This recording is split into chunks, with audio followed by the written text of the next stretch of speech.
Welcome to this episode of the Socks and Soul podcast. I hope everyone had a great Christmas. I know we did. We traveled down to Utah to spend some time with Annie's family. And we went sledding and we went skiing and snowboarding and we went axe throwing.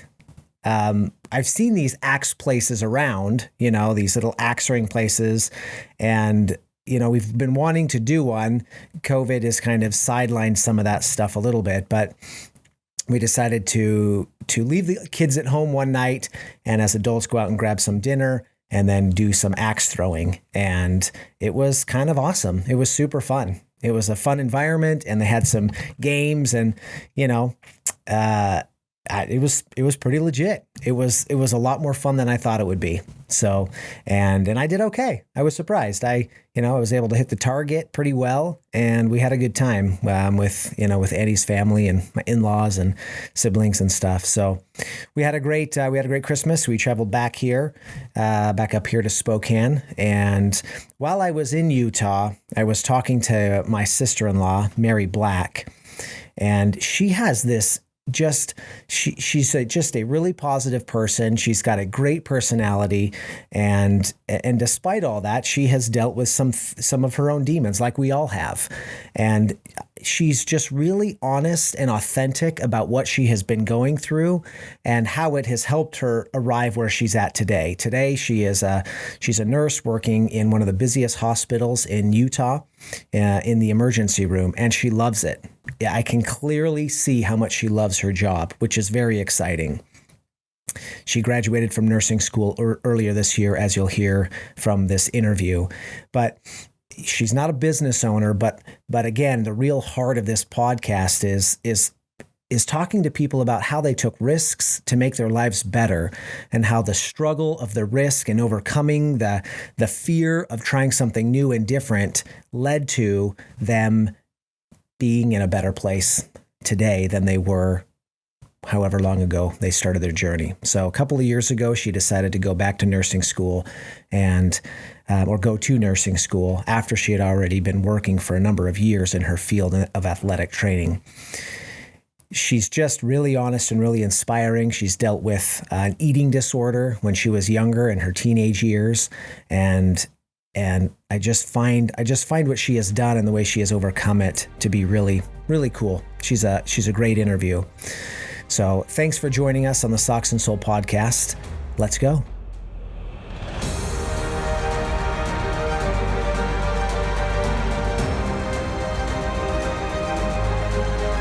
Joining me via the interweb is my sister-in-law, Mary Black. Hi, Kelly. How are you doing, Mary? I'm doing really good. How are you? Well, I just really appreciate you taking part of your day off as a busy ER nurse to join me and record a podcast. It has been a very productive day off. I folded 8,000 loads of laundry and mopped my floor. And now you're recording a podcast. And now I'm recording a podcast. This is probably the highlight of the day, but that's how days off go. You have all these things that kind of pile up until you get a day off and you're like, oh, let me take care of all those things that I can't do while I work 12 hours at a time. You're going to knock some things off your to-do list and be productive. Exactly. So I've done pretty all right today. So this has been a pretty exciting year for you. Why is that? Well, I graduated from nursing school and I'm not really graduating from college age. I'm 31. So this was a back to school experience for me. And I graduated from nursing school in March, amidst the pandemic. I had to drive from Salt Lake City, Utah to Boise, Idaho in order to take my licensing tests so that I could be a nurse because things were all shut down and crazy. And then I started working as a nurse at one of the biggest and busiest hospitals here in the good old state of Utah.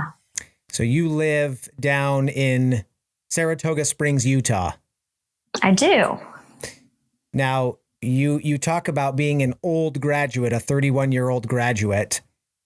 I know it's not quite as old as you, but it's still kind of old. This is true. I'm a few years older than you. However, it has always been your dream, essentially your career dream anyway, to be a nurse. That's right. That's right. I took a 6-year detour into the world of athletic training, which is a terribly named profession. Let's just get that, sorted out right now. For those of you who may not know, when you're watching a sporting event, say you're watching a football game, quarterback gets tackled, he's hurt. There's a group of people that run to him. Athletic trainers are in that group. John Morant last night sprained his ankle bad during his basketball game. And athletic trainers go out to tend to him. I'm sure they have fancy surgeons and stuff too, but athletic trainers work injury prevention, injury management, rehab, all facets of keeping athletes especially healthy. So I did that. Isn't that kind of like being a nurse though? It's kind of like being a nurse, but it's just in an entirely different setting.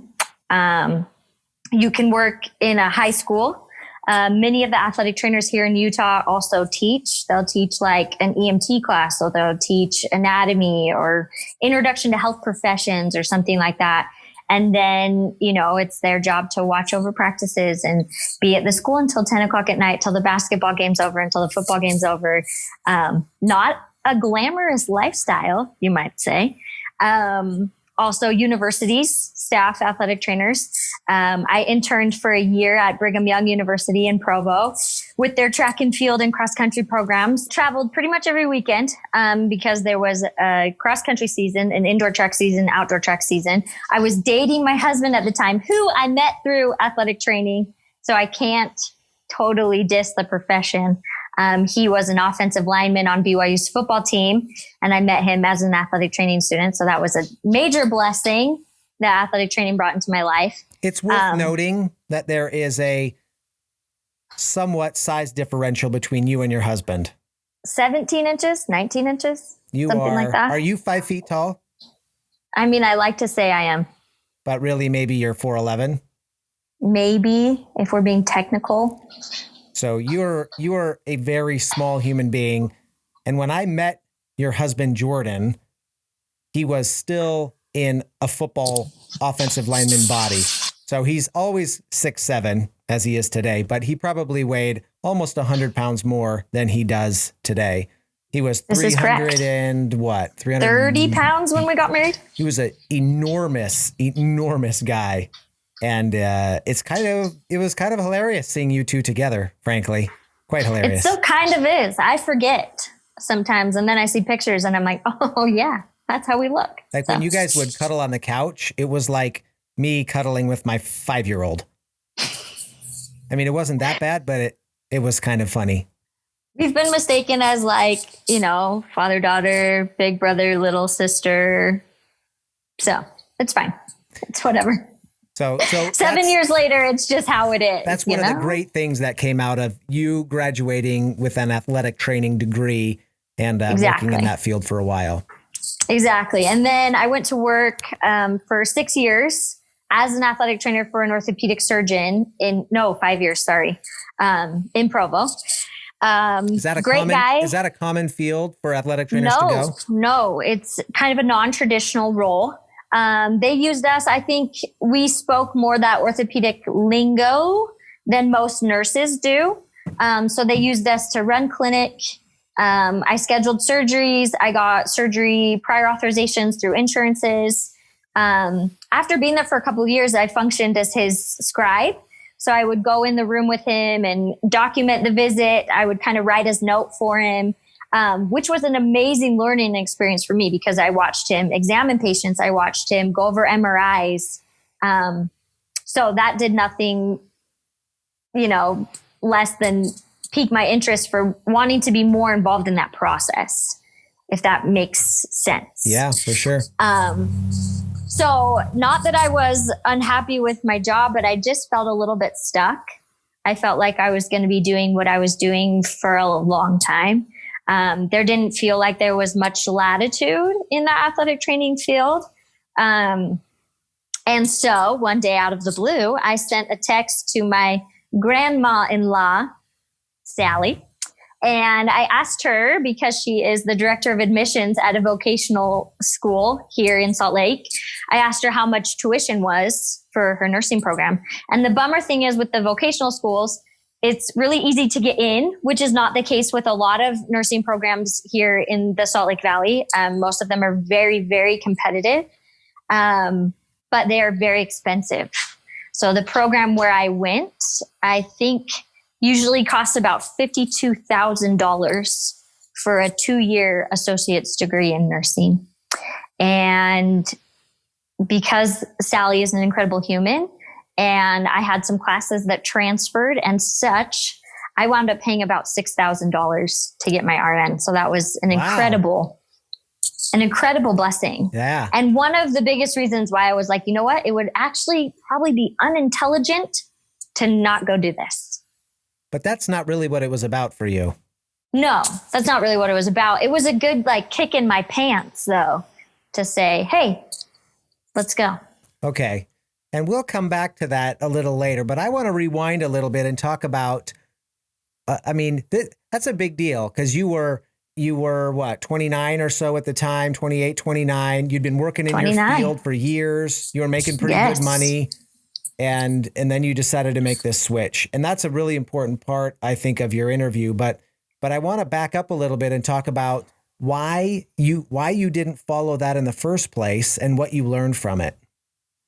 Well, so I got my undergraduate degree, as we mentioned, from Brigham Young University, which is a fine institution. I don't in any way want to throw dirt on BYU, but it's a tough environment to be in. It's a very competitive environment. There are a lot of very smart and very talented humans that attend school there. I grew up in a small town in Pennsylvania and went to BYU and was thrown into, I have this vivid memory. I'm sitting in the Swicket, the Kimball Tower, in one of the big lecture halls. And there's 250 seats in this lecture hall. It's human growth and development or something. And my teacher says, okay, I want all of you that graduated in the top 10% of your class to raise your hand. And so I'm about to raise my hand and I look around and I realize the entire class is raising their hand. Yep. And it was just this congratulations, you're not really special here. Welcome to school. So, I was very interested in nursing in the beginning. I have an amazing mom that went back to nursing school as a 47-year-old human, mother of 6 children. When her 5th kid was a sophomore in high school, I think she was starting to get bored or something, she needed an outlet. Watching her. And I think your mom, Jeannie, I think she wanted something meaningful to do, for the next phase of her life. She'd raised these 6 great kids and, your dad, my father-in-law, he had his business, going. And I think it's something she always wanted to do. And so I think she just looked at the next 20 or 30 years of her life and thought, I want to do something meaningful. And this is something, and her dad, your grandfather, is a doctor. And so it was kind of a big deal. Your family's connection to the medical field has always been pretty strong. It has. And so being, around her experiences for the last couple of years of my time at home piqued my interest. But I would attend these pre-nursing meetings at BYU and they would say things like, we've had girls with 4.0s apply and not get in. And it just kind of felt like, good luck, try if you want to, and I was very discouraged. I've always had a little bit of difficulty with the self-doubt voice in my own mind. And I didn't even try. I didn't even apply to the nursing program at BYU because I was so sure that I wasn't going to get in. And it's not like I didn't have the grades. I had a 3.9.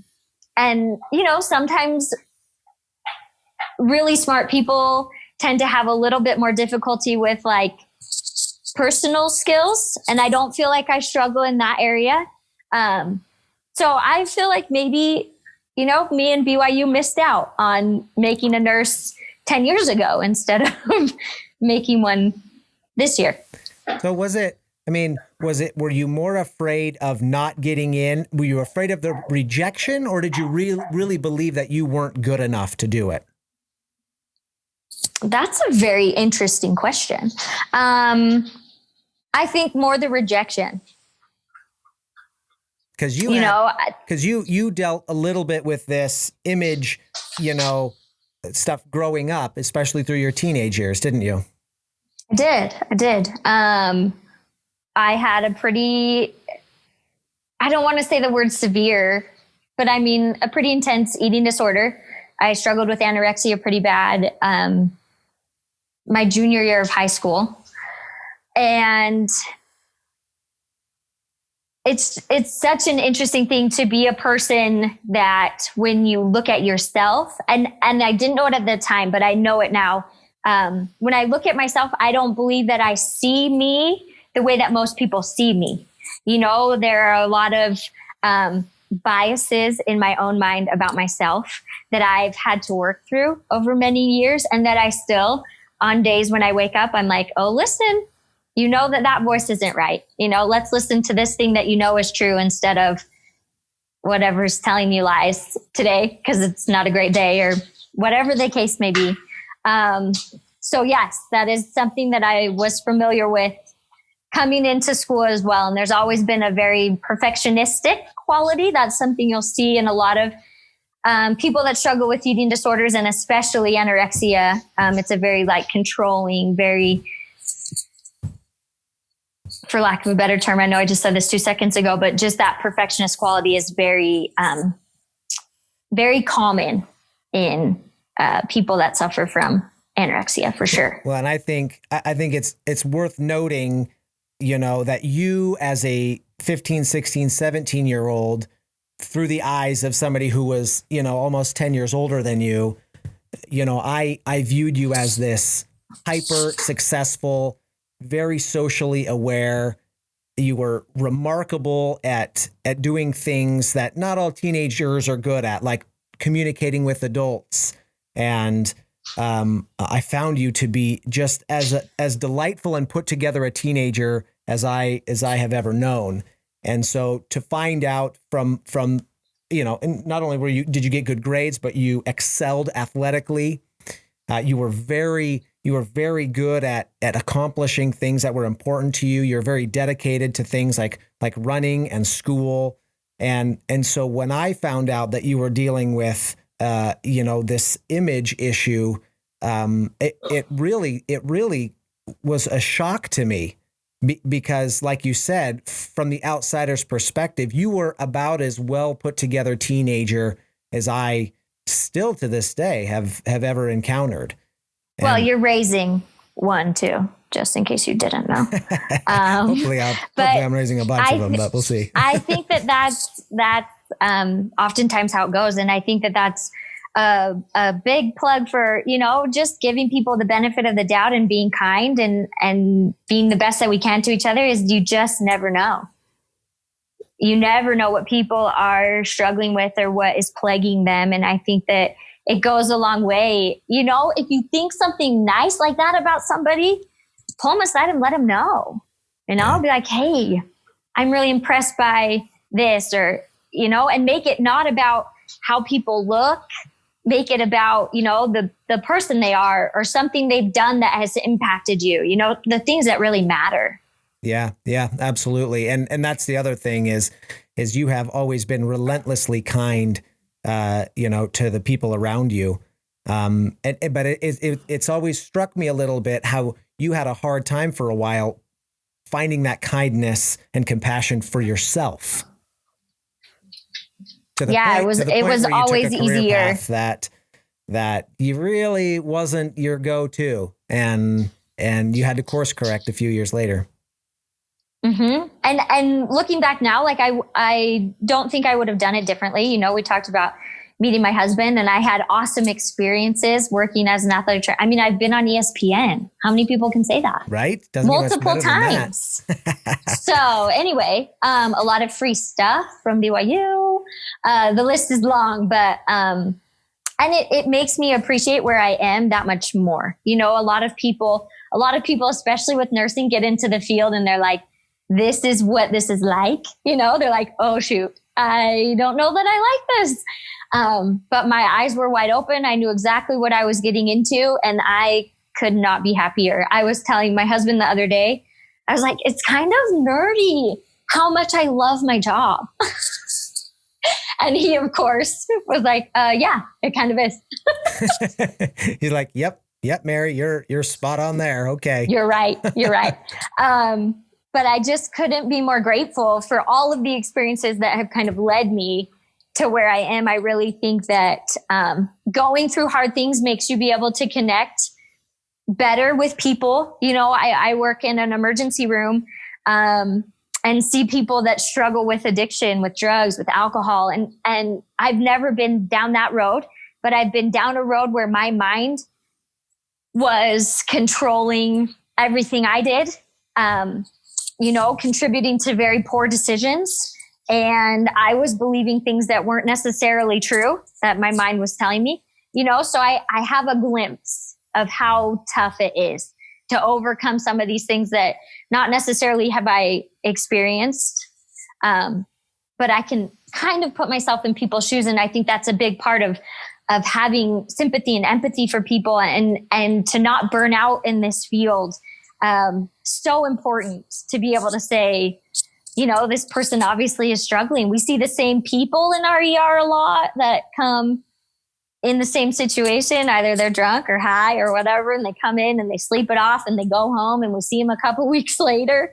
And most people are like, ugh, I can't believe so-and-so is back, And I'm like, I'll take them. I understand. I know what it's like to have the demons screaming in your ear and to have a hard time sometimes. I can appreciate that. Yes. Yeah. Yes. Having that empathy for people is super important. Yeah, especially in the nursing field. Yeah. Because it can get old real quick. Yeah. Oh, I'm sure it can feel monotonous, day in and day out when you're seeing some of the same people and the same issues. No doubt about it. So I want to talk about that time between you graduated in athletic training. So wait a minute. So you ultimately, you decided you were in these programs or these classes where they were talking about how hard it is to get into BYU's nursing program. And so instead you go the athletic training route and then, so you get your degree in athletic training, and you start working in that career. From day one, did you think to yourself, this isn't really where I want to be? Or was it something that happened over time? I think there was always a little bit of me that would have rather been, I was in a clinic setting, for most of my athletic training career. My intern year was fun because we were busy. We were traveling. You were all over the place. I worked with track and field across country, and I love to run. So I made great friends that were running, so there were always things that kind of were exciting and distracting. And even when I got into the clinic, like it was a challenge to learn that world specifically. My surgeon did mostly knee and shoulder surgery. So to learn, what an MRI looked like when somebody's ACL was torn, or I still can't tell you what rotator cuffs look like when they're torn, because shoulder MRIs are like black and white and gray and everything looks the same. But learning those things was a new challenge, and after I had done it, I was with him for 5 years. And after I'd done it for, that long, I just came to a point where there was something else I wanted to be doing more.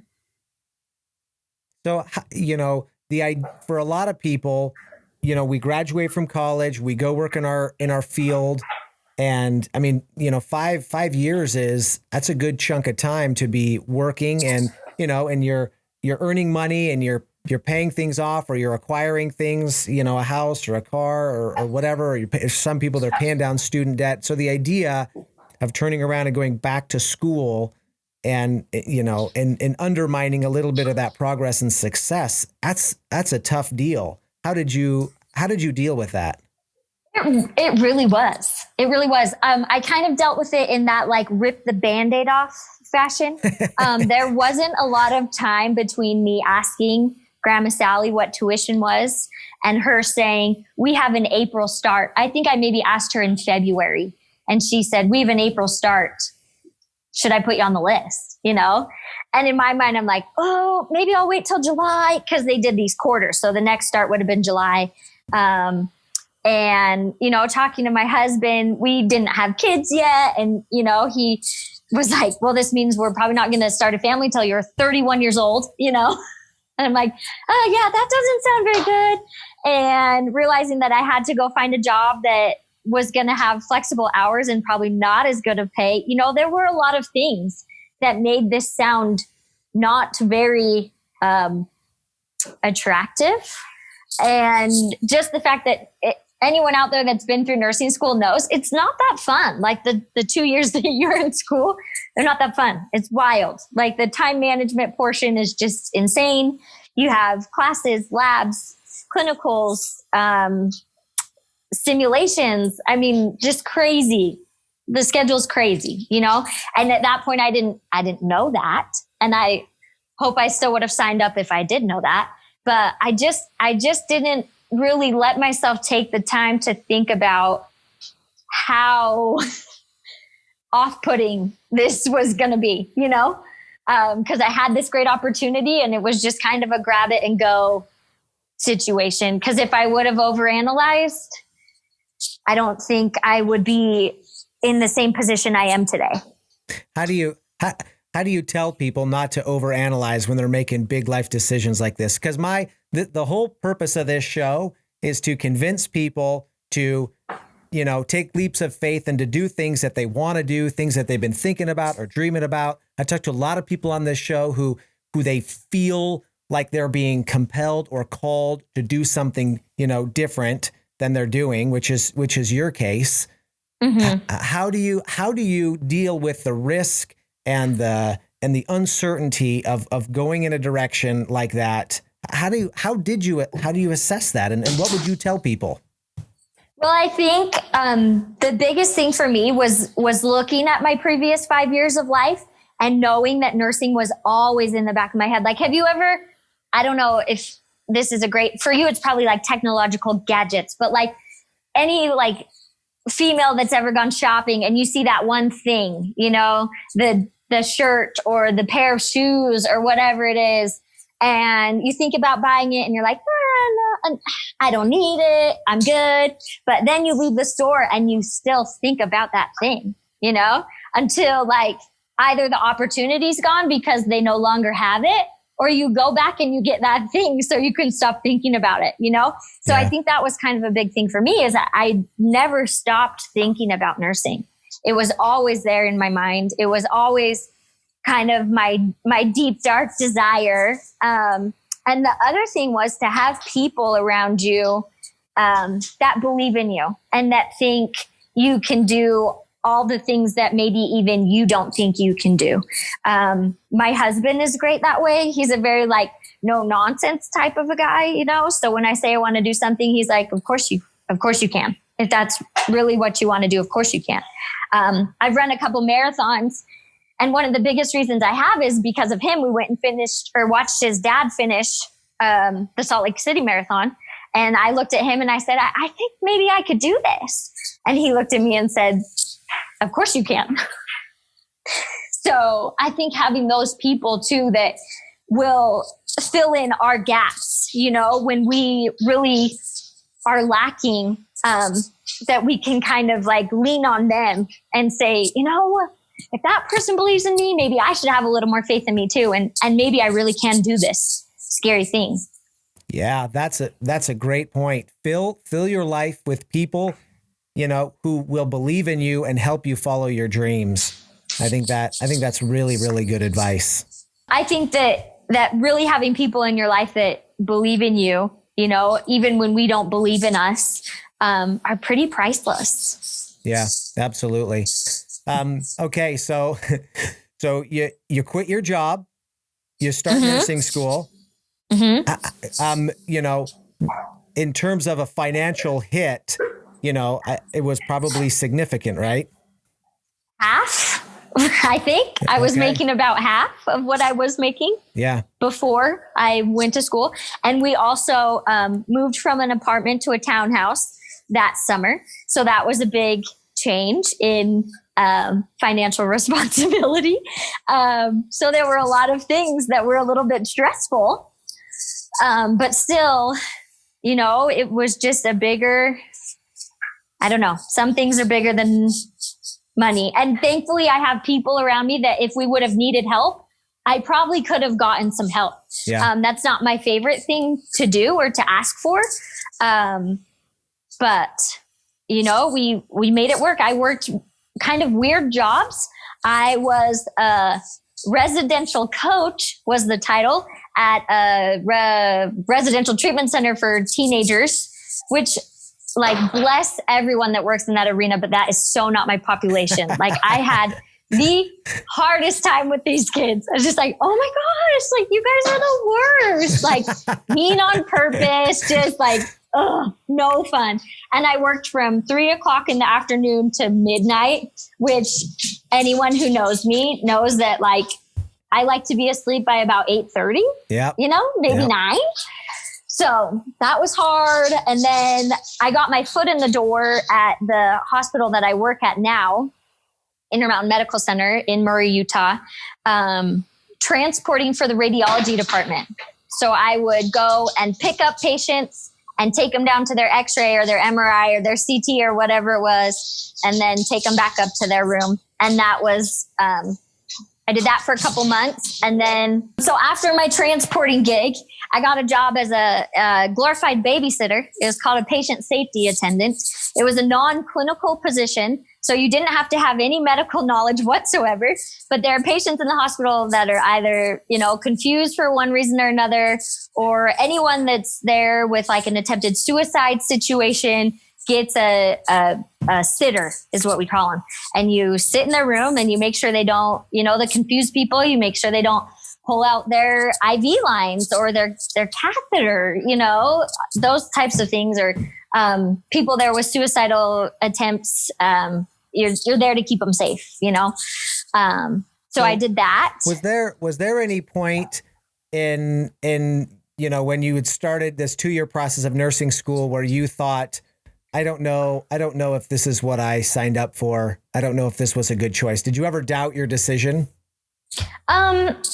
It was a little bit hard on my marriage sometimes, because it was very time consuming. It was very tiring, and I didn't always have a lot of energy left to like be a good wife and partner and friend and all of those things to my husband, you know? Yeah. And so sometimes when I felt like I was disappointing him, then for sure I was like, why did I do this? Like we were fine, you know? But then you think about it and like, is fine how you want to live your life? And would I rather sacrifice 2 years of being a little bit uncomfortable and a little bit not myself to live a life where, you know, I'm stoked to go to work every day, every time. So now you've been working in this field this first year. If you could go back to the pre-nursing school Mary and tell her something, what would you tell her? The overarching thought that I had about going back to school was that there was not going to be an easier time. You know, I think we wait for things to be like more settled or to be more financially stable or to be, but the farther we go down the road in life, like you just have more responsibilities, you know, like we don't have children yet. And watching people do nursing school with kids was like a whole other level. We got a dog during nursing school and I thought that was going to put me over the edge, and dogs are very different than children. Come on, Smokey, get your act together. Come on. So I think that, you know, the biggest thing is like, it's probably not going to get more convenient. Like it doesn't feel convenient at the time, but it's probably not going to get more convenient. You know, you're going to get more comfortable in whatever position you're in, or your current position is going to improve, and you're just going to get more and more reasons to not go back and do that thing, or to not start that business, or to not, you know, not take the risk. So like I said, with ripping off the Band-Aid, I think sometimes it's just easier to be like, you know what, like I'm just going to take the shot because I don't know if it'll come around again or if it'll be any better later. Yeah, absolutely. And that, I think I think a lot of us get paralyzed a little bit in the fear of it. You know, it's just like, I have all of these things. Like, I mean, and that was the thing about your life is things were going great. Things were fine. You were making good money. You had a good job. You know, you enjoyed it for the most part. You know, you had free time because you weren't doing school. You know, I mean, there's a lot of reasons I didn't work weekends or holidays. Yeah. These are great reasons, you know, to continue. And so there's a certain part of you that looks at that and is like, what am I complaining about? You know, what's the big deal? Everything is going well. You know, I've got good benefits. I've got decent pay, you know, but when you have that thing in the back of your mind saying, hey, you can do more, you should do more.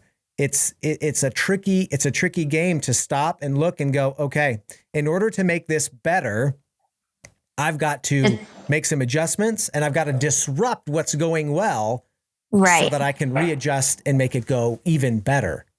And almost the like, it's going to get worse before it gets better situation, you know? Yeah. Like there were so many days in school where, and I mean, I bring this on myself, but I'm waking up at 4 a.m. to go for a run. I'm going to work from 6:30 to 12:30. I'm going to a simulation from 1 to 4. And then I have, you know, a study group from 4 to 6.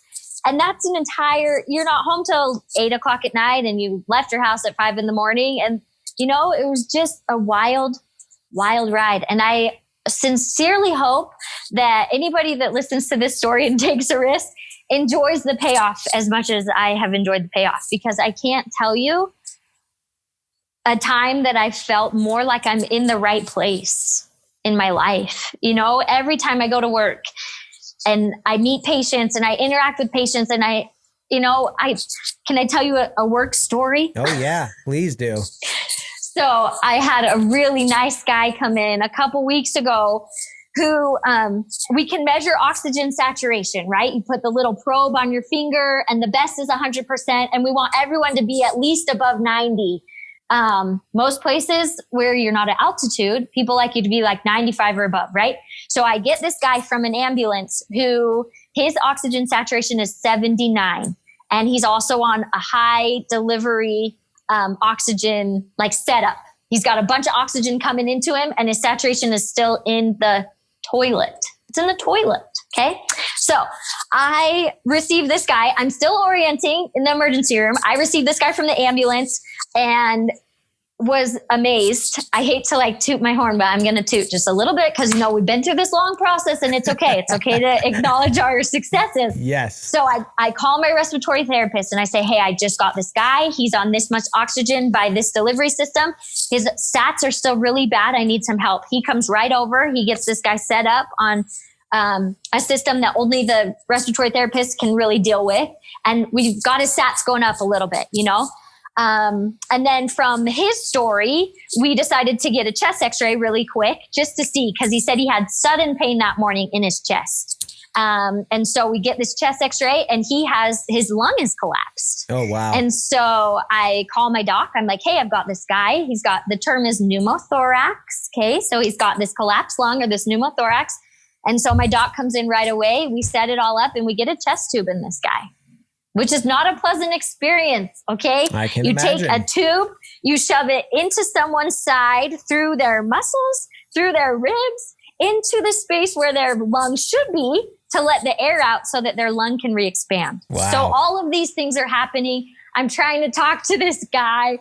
I'm like, okay, so this is what we found. Just trying to, keep him calm, keep him informed. Gave him some pain medicine. That's how you get to be everybody's friend. And just made sure he knew what was going on every step of the way, right? So we finish with his chest tube. We get a post-procedure x-ray. His lung is reinflated. Like everything went just like it should have, okay? So I'm just kind of cleaning up in the room, getting everything sorted, getting him comfortable. And he looks at me and he says, I really appreciate your attitude. This guy who we just shoved a big tube in his side wants to compliment me on my attitude. So I said, well, that's really nice of you. Thank you. And he said, you're so positive. You're so energetic. You really helped me stay calm through that whole thing. And I'm so grateful. And,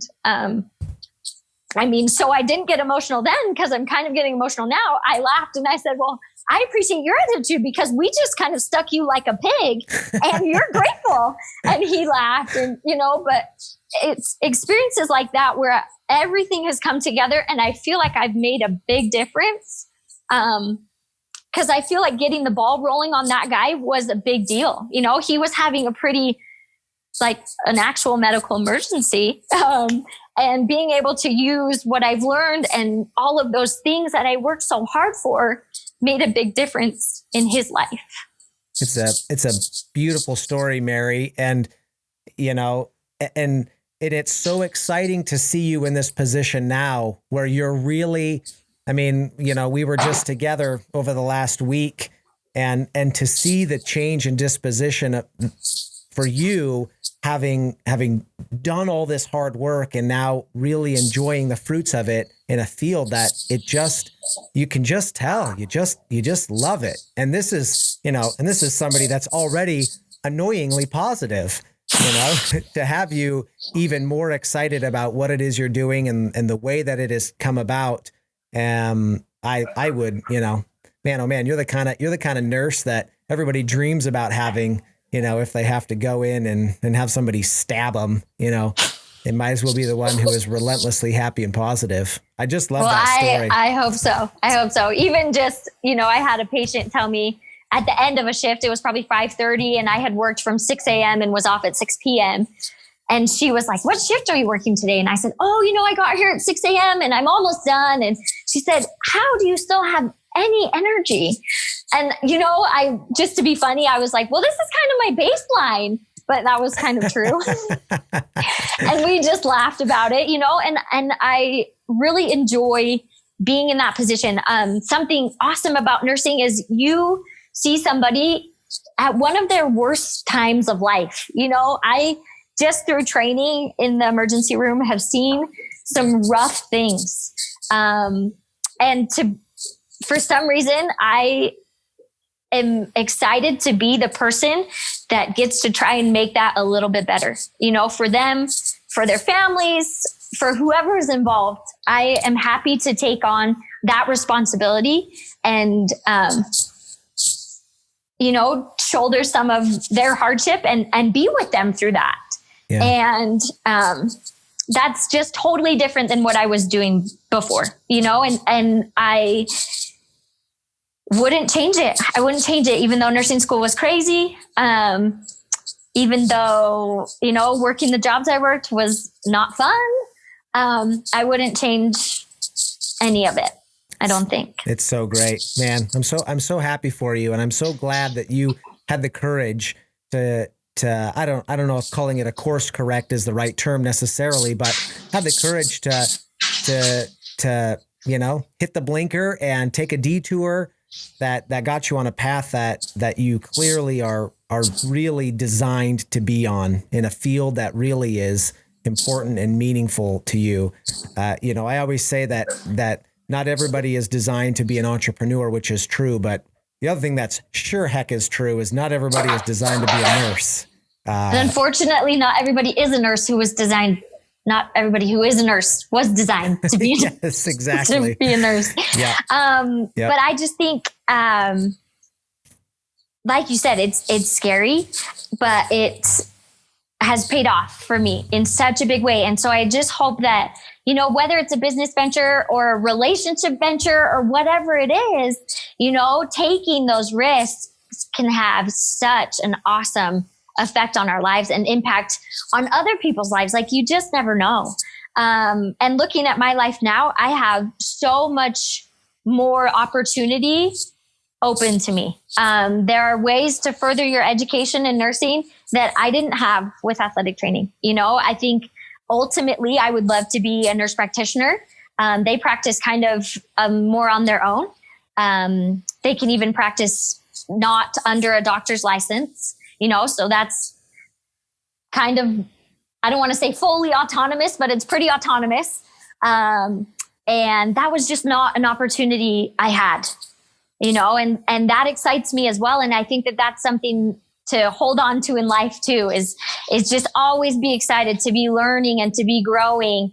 I think it's when we get stagnant that life gets just less exciting, you know, and we get a little less happy and a little less positive, and all of those things go together. Yeah, I love that. Continue to learn, continue to challenge yourself, and continue to take calculated risks that at the end of the day will make you a better person. That's a great philosophy for life. I think that is totally awesome, Mary. I love that advice. Well, thanks. Okay. Well, let's finish this interview by talking about something that's really important. And that is, fill me in on what your sock philosophy is. My sock philosophy. So I'm a runner, so I do value a good pair of socks. And I think that a lot of your personality can be expressed through socks. I agree. That's a good one. Unfortunately, with nursing, you know, we all wear the same thing. We wear navy blue scrubs, and I can express myself through my socks and my shoes. So you can find me wearing, you know, not your average pair of socks, just because it's more fun for me. What do you have socks on right now? Tell me about your socks. I don't. Oh, you did this interview in bare feet, Mary? No, I have my Norwegian felted slippers on. Oh, okay. All right. That's acceptable. Yes. That's acceptable. Yes. My husband's family is, they live in Norway. And I'm not sure if these were made by a Norwegian family member or purchased there, but they are straight out of Norway. Okay. So, okay. Yes. I like it. Yes. Well, but I ran this morning and wore, what did I wear this morning? I think I had Adidas socks on this morning. Very good. You know, the idea behind the Socks and Soul podcast was that the ideas that come to us in humble circumstances. And the socks are kind of symbolic of those humble circumstances, whether it's, you know, driving to and, you know, back and forth from a job you don't love, or, you know, sitting at home, reading a book, or tinkering in your shop, or, you know, wherever that happens. Socks are something that are always with us, and they're symbolic of, you know, something humble. And then the soul part of it is it takes everything you got. It takes your whole soul to make your dreams come true, to make your life better, to overcome fear.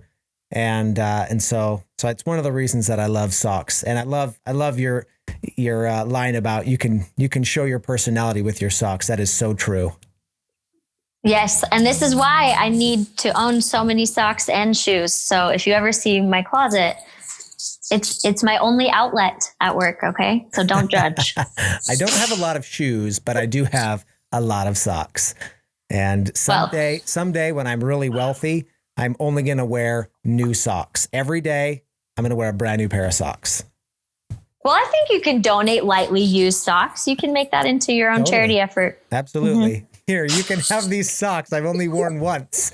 They've only been worn once. Don't worry. We'll have to come up with it doesn't give you enough time for your terribly dry heels to wear through the heel of them. So. Yes, that's right. Well, Mary, it's been an absolute pleasure. Thanks for taking the time on your laundry busy day off to talk to me about your accomplishments and the ups and downs of how you made your life better. It's a great story. It's very inspiring. Well, thanks for giving me an outlet, because it's fun to talk about and not everybody wants to hear it over and over. So yeah. I'm happy to share. Awesome. Thanks for sharing, Mary, and I'll talk to you soon.